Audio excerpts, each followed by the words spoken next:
मेरे प्रिय बच्चे, इस संसार में जितने भी मनुष्य हैं, उनमें से कुछ भी लोगों के पास यह संदेश पहुंचेगा। उनमें से किसी एक के लिए यह संदेश होगा और वह तुम हो। मेरे प्रिय बच्चे, इस संदेश को पूरा अवश्य सुनिए, क्योंकि यह तुम्हारे लिए बहुत आवश्यक है।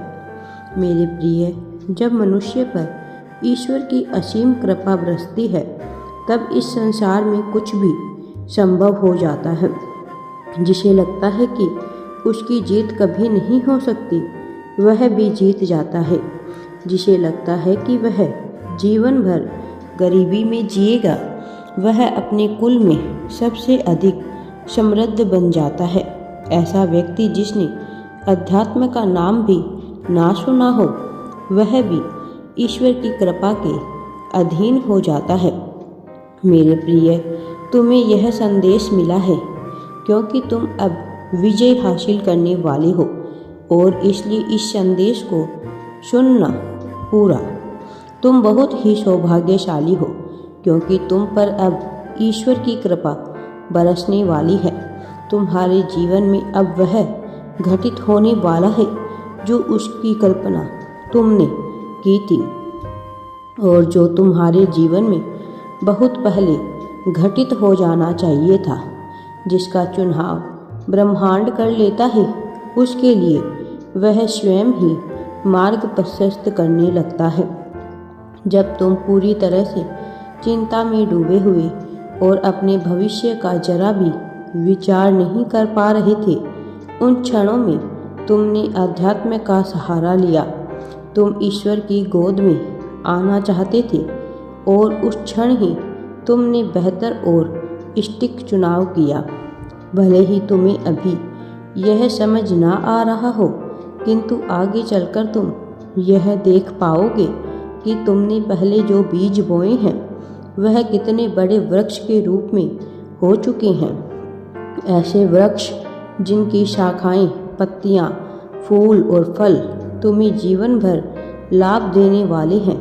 मेरे प्रिय बच्चे, मुझे ज्ञात है तुम अपने जीवन में प्रेम के लिए बहुत ज़्यादा समय से सदा ही तुम सामान्य प्रेम की चाहत रखते हो। मुझे ज्ञात है कि जब तुम बचपन में कई बार प्रेम की अभिलाषा में रोते थे, कई बार तुम्हारे मन में बस यही प्रश्न उठता था कि क्या तुम्हारा जीवन इसी प्रकार से बीत जाएगा। और मैं तुम्हें वह सब देखकर बहुत उदास होता था। तुम्हारे साथ साथ मैं भी रोता था, क्योंकि मैं तुमसे अलग नहीं हूँ। मैं भी तुम्हारे ही हृदय में निवास करता हूँ। इसलिए जो भाव तुम्हारे भीतर उठते हैं, वही भाव मेरे भीतर भी उत्पन्न होने लगते हैं। और प्रेम की कामना तो तुमने सदा से ही की है। सदा तुम यही चाहते आए हो कि कोई ऐसा हो जो तुम्हारी बात बिना कहे समझ जाए, और जो तुम्हारे लिए सहारा प्रदान करे, जिसके सीने पर तुम अपना सर रखकर स्वतंत्र महसूस कर सको और जीवन के बंधनों से मुक्त महसूस कर पाओ। यही तुम्हारे लिए मोक्ष की परिभाषा रही है। लेकिन तुम्हारे साथ ऐसी ऐसी घटनाएं घटित हुई है कि तुम जीवन में कई समस्याओं से उलझते चले गए। हर बार एक के बाद एक कोई न कोई समस्या आती ही रही, जबकि तुम्हारे मन में अपनों के लिए सदा प्रेम ही रहा। तुम सदा सबको प्रेम ही देना चाहते थे, और उन सब के लिए जो तुम्हारे अपने हैं, जो तुम्हारे करीबी है, कुछ ना कुछ करते रहना चाहते थे। तुम सदैव सबकी भलाई का ही विचार करते रहे। सबके जीवन शैली को बेहतर बनाने की तुम्हारी इच्छा रही है, और इसी के चलते तुमने बहुत सी कल्पनाएं भी बुनी हैं।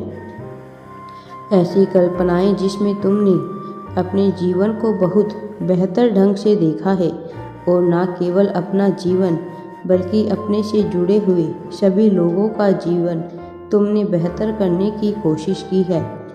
मेरे प्रिय बच्चे, यह प्रमाणित करता है कि तुम्हारा हृदय बहुत स्वच्छ है, तुम्हारा हृदय बहुत निर्मल है। तुम कभी भी किसी का बुरा नहीं चाहते हो।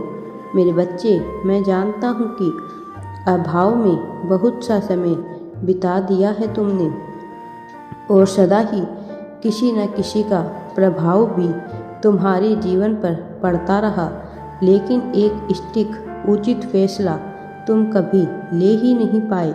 कोई ऐसा फैसला जो तुम्हें प्रगति की उस सीढ़ी तक पहुंचा दे जो तुम्हारी मंजिल तक तुम्हें पहुंचाने में मददगार साबित हो।